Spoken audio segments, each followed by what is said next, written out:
Hey guys, I'm back with your drama, not my drama. As usual, I was minding other people's business and I stumbled upon some more tea on Wendy and Eddie. Now, I'm sure you've heard about it already, so I'm just going to give my 2 cents. We now know that Andy Cohen has broken his silence on the issue, and he surprisingly sounded genuinely bummed, disappointed, and concerned, which is interesting given that many have always thought that Andy didn't actually like Wendy. He says he didn't know any more than what was being reported and also mentioned that Wendy had been a great role model, which I agree with. It's such a fall from grace. I was listening to Gabor earlier today, and I know that he mentioned a couple of times that he didn't know of other housewives that this has happened to, but to some extent, this is par for the course for the housewives. We've had New Jersey and Salt Lake City housewives go to jail for some sort of fraud, not to mention Apollo, a spouse from Atlanta who went for some type of fraud years ago. The truth is, many of the housewives don't have the money they claim to have. But then this speaks to a larger issue of how people feel the need to misrepresent themselves.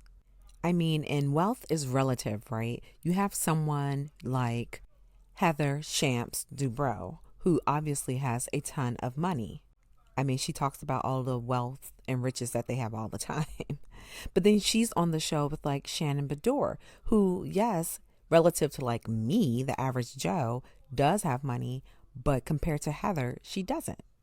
So I think that one of the things that this show does is that it not only has the women comparing themselves to each other within their franchise, but it also makes them compare themselves to women of the other regions.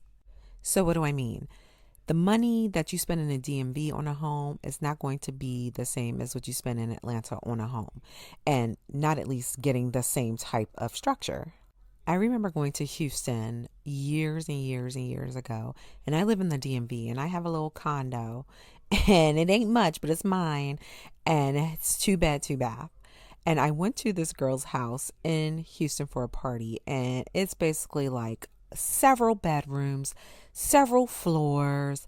It has like a huge outdoor area. It has dens and foyer. I mean, it's a huge home. Yet she paid a bit less than what I pay for my little 2 bedroom condo. So cost of living just really does not compare. And I say that to say, keeping up with the Joneses within your own group and then also trying to keep up with the Joneses in, say, Beverly Hills or the OC or New York, right? It's just not going to be feasible. But I caught some commentary that I thought was very interesting. And what I'm going to do is I am going to let you all see it and that I will pop in for some commentary. So this first young lady is an attorney that I came across on TikTok. I thought she brought up some really valid points, so let's check it out. I didn't want to take something that CFOs free my dog until it's backwards. But as a white collar attorney, this is what I do in my day-to-day life. So I wanted to give some of my opinions. While I don't practice in Maryland and I don't do insurance fraud, well, I do like healthcare fraud, but not like claims fraud. A lot of times people will ask me, why did they do this and why they do it so sloppily, like knowing that they could get caught? And that's the wrong question because you're thinking from a clear point of view. When people are suffering from extreme financial debt, their risk analysis is completely off. So a lot of times defendants will weigh having to deal with financial stress, not being able to cover their mortgage, not being able to help their family out. And they balance that across like, oh, if I get caught. They find that the risk of staying in financial turmoil or not being able to keep up with the Joneses is far higher than the slight possibility of getting caught. And that risk assessment is totally jaded when you're coming from a place of financial turmoil. Because those of us who are thinking right would know, I'd be damned if I'm caught in no state jail, not even feds, state prison, no way, Jose. And beyond not thinking clearly when you're in financial ruin, there's also this idea that people think, well, insurance companies fraud people anyway. So like, what's the harm here? Like everyone does it. Everyone scams insurance claims. So why can't we? People have also commented on it being sloppy, especially because he's an attorney. I want people to understand just because you're an attorney does not mean that you're inherently smart. It also doesn't mean that you know how to commit crimes well. Like there's a large spectrum of attorneys and I've encountered a lot of bad attorneys. So there's that. But two, the job is sloppy because you can form criminal intent for fraud like this. Like it takes an impulse. It could take a second and to decide, okay, I am going to submit a claim that has some falsities in it. And I also want to caution the idea that like everyone is entitled to a defense. And there is usually a defense. Despite seeing all the emails and all the rah-rah facts that are pretty bad for them, a good defense attorney can figure out a way around this. For example, they didn't have the mens rea, the intent. Maybe they actually were just trying to submit a claim, right? They could also say that the policy was ambiguous and so they couldn't understand it and they didn't know that they couldn't submit 5 different claims to 5 different insurers. And like, yeah, people have talked about keeping up with the Joneses, which is clearly the issue here. But I also want to push back on the idea that like Wendy was a professional who was working and left her job to try and live this soft life, trying to convince us that her man was giving her, $50,000 cash to start her businesses. What I think happened is that they got in over their heads with these failed businesses. They got into a lot of commercial debt and were trying to figure out how to do that, all while trying to keep up the appearance that she was this kept woman that had an attorney husband. And this is why on this page, I am pro women lacing up their shoes and going to get a job. Your job doesn't have to be the one that keeps the lights on, but you need to have your own motion because number one, y'all are putting immense pressure on these regular civilian men who are not breadwinners to the level that they can support you, your kids on one salary. No shade to Eddie. Like I'm sure he was making a good living for himself, but he was not in big law and he was not a partner. And again, y'all gonna say big law. No, big law is not the only way you can make money, but the spectrum of salaries is very large in being an attorney. There are attorneys who make $50K and there are attorneys who make $2 million. And a lot of times the ones that skew higher are in big law, private practice. All women are also putting yourselves into vulnerable situations like this when you are willingly foregoing a salary just to say that you got a man who's taking care of all the bills. And it's like, for what? Most people, especially in this economy, cannot afford to be on one salary. Why would you put that type of financial stress and mental stress on your relationship in your home just because you don't want to work? Newsflash, no one want to work. The economy is so bad right now, and it's telling because alleged fraud is going to increase when we are in financial ruin. Everyone is struggling to meet their bills, even the rich people. Hello, that's why everybody's on tour taking your money. I mean, sis ain't wrong because I am trying to go to that Brandy Monica concert.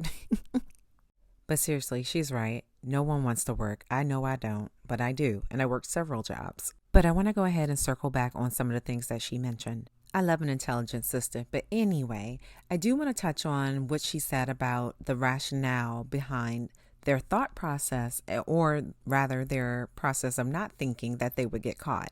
And I'm like everyone else. I'm like, they are smarter than this. How come this crime was so dumb and not well thought out? I still don't know if I get it really, but I understand that they didn't think the chances of them getting caught were apparently that big. Now, they must know someone that this worked out for. Maybe they got some tips from them. This is just wild. I just don't see how any of this was thought through in their minds, the minds of two intelligent people. And when she mentioned that just because he's a lawyer doesn't mean he's a good lawyer, that's so real. But I think that the number one rule in most situations is to have it in writing, right? That's just not even a law or a crime thing.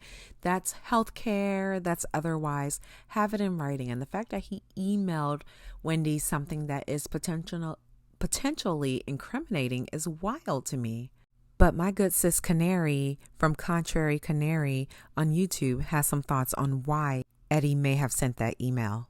Well, one, this is all alleged. They've only been indicted. They have not been found guilty in a court of law. But just my opinion, and this is alleged, but Wendy and Eddie have to be the world's dumbest criminals. The world's dumbest criminals. Putting things in writing. Eddie, you are an attorney. You're supposed to be smarter than the average bear. Because the premise behind it is that you're supposed to show the entirety of your life. It's supposed to be based on what is going on in real time in your life. Good, bad, or indifferent. And I think from there, that creates a pressure to keep up with the Joneses. And we've seen this before. I believe that the initial expenses to get onto Housewives far exceeds what many castmates even have. But they look at it as an investment. This is an initial investment, and then there is an expected return on said investment. With Wendy and Eddie, Eddie was an attorney in a law firm. He wasn't a court-appointed attorney. No shade. This man made a lot of money.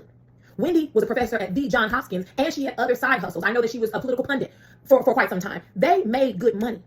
But there's a difference between making good money and living below your means and making good money and living far outside of your means. And that appears to be what's going on with them allegedly.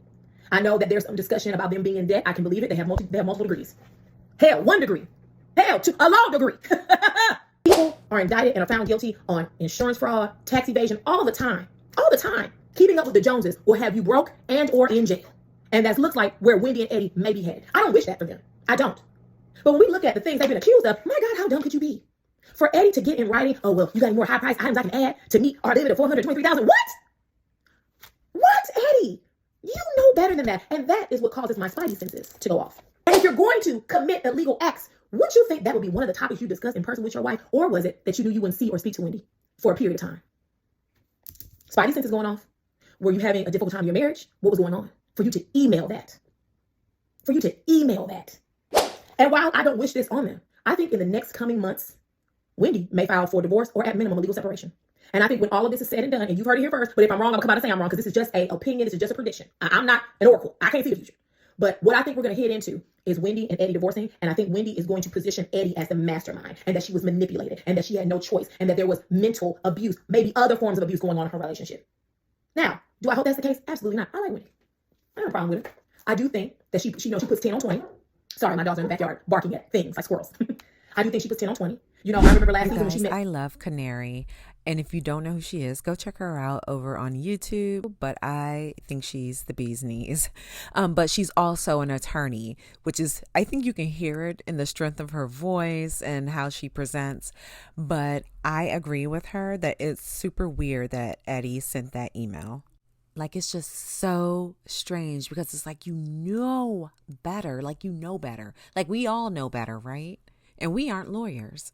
Nor are we criminals, but I'm just saying. He, of all people, should have known better. I hope that they don't break up. They are both of Nigerian descent. They are first gens, I think. So, I don't know. I think for them to get a divorce, they would have to go through a lot. It's not like here in America where you just decide you don't like each other anymore and you want to get a divorce. And in African households, it's like a huge deal. And not that divorce isn't a huge deal for everyone else, but the way it's such a huge deal, it's like exhausting to go through it because it ain't just you and your partner getting divorced. It's like the whole family comes into play and it's a lot. But you do remember that Eddie is estranged from his family because they are not fans of Wendy and her family. So could Canary be right? Could they end up breaking up? It's possible. But I find it hard to believe that anyone would believe that Wendy was not able to hold her own with how she presents on TV. However, if she were to be allegedly a victim of, some sort of manipulation or other, things, then I guess anyone could fall prey to that, I guess. So I'm not going to belabor this anymore. What do you guys think? Get down in the comments and let me know what your thoughts are on what both of these attorneys, the lady from TikTok and Canary from YouTube, had to say.